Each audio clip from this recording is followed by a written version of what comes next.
Hey folks, Mobile Geezer here with this week's Geezer Bits for Sunday, July 22nd, 2018.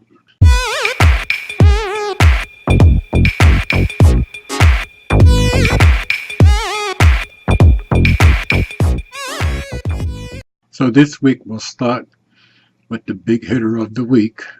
Last Wednesday, July 18th, Google was hit with a $5 billion fine by the European Commission. This was the largest antitrust fine ever levied by the Antitrust Commission.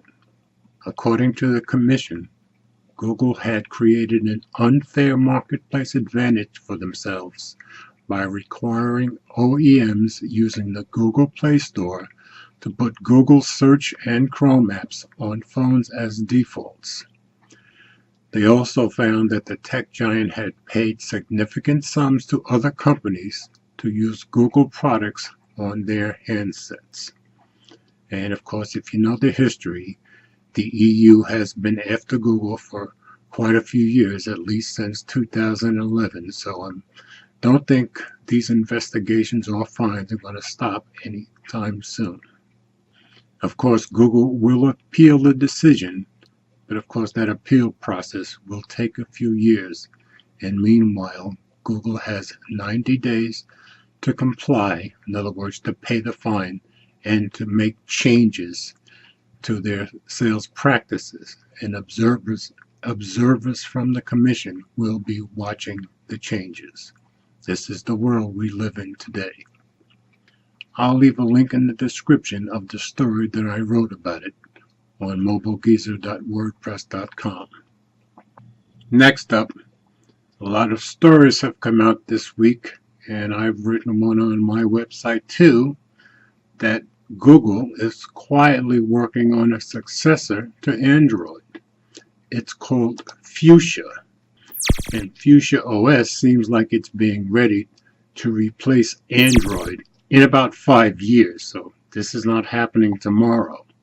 But it seems like there's been about 100 people working on the new Fuchsia OS for over a year, and they even have a couple of experts involved, like Matthias Duarte, he's working on it part-time, and Nick Kralovic, who's been an Android lead security engineer for years. But there has been some infighting between advertising and engineering. Turns out that Google Ads, which rely on targeting users based on activity and location, this runs counter to Fuchsia's basic privacy features. So that's another thing they're going to have to work out in-house. And of course, since the EU fined Google $5 billion for their business practices this week, Fuchsia will have to be designed to comply with the EU's recommended business practices. And Android has 90% of the European market, so you can bet Google will make sure that they get this right. But supposedly, Fuchsia is being designed to sync seamlessly across all devices. First, all of Google's in-house devices like Pixel phones, Pixelbooks, smart speakers, Chromebooks, and ultimately all tablets and laptops. Of course, this would go a long way to get them competing with Apple, which already has integration across all of their products. So anyway, it's a very interesting story, and I for one hope that they get it right, and if we have to wait 5 years, then I guess we'll just wait, but I hope it's not another Google initiative that just gets set aside. Next up, I found an interesting website called spectra.mhi.com, the MHI standing for Mitsubishi Heavy Industries. And I guess this website is made by Mitsubishi Heavy Industries Group. And they have some really good tech stories there and some stuff that I haven't run into anywhere else.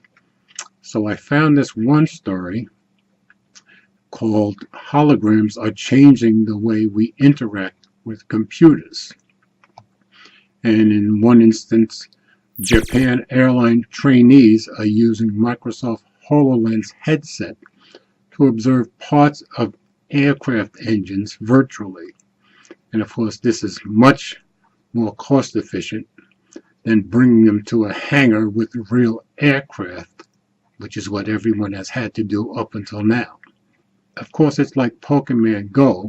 Your digital images can be brought into the real world. And I gather there's even some hands-on involved here, so that's pretty awesome. So where VR headsets are used to bring users into a 3D world, AR goes the opposite way and brings virtual 3D objects into the real world and allows people to interact with them. So it just seems like the technology is getting better and better, and there are more and more real-world uses with this type of technology. So I just thought it was a pretty cool story. I'll link that in the description also. And I'll link another story from Spectra, and the story is called "Wearable Scanners Will Be Able to Read Our Minds." Well, that's a minor part of the story. I think that's just clickbait on a headline.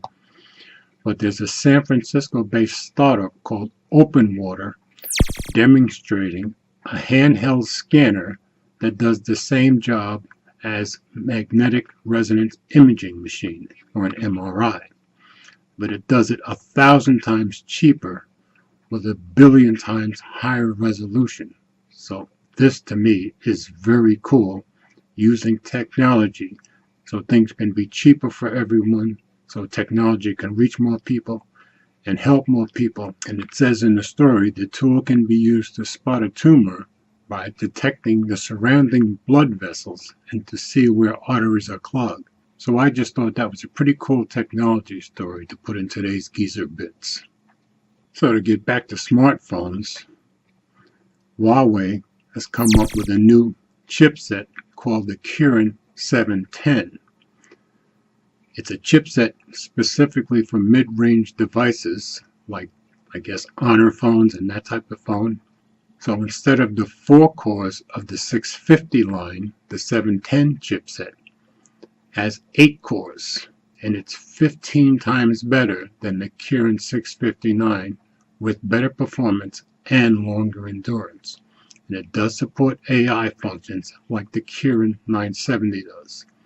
So I think this is pretty cool for mid-range devices, and it should make them much better and better. And of course, I've been buying a lot more of them these days.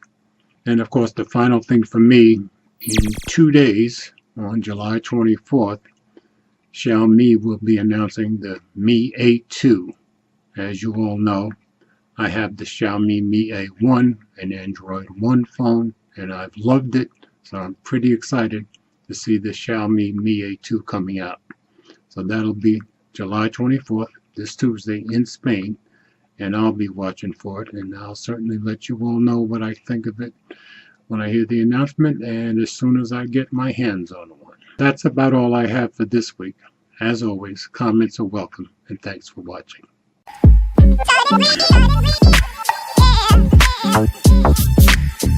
Yeah.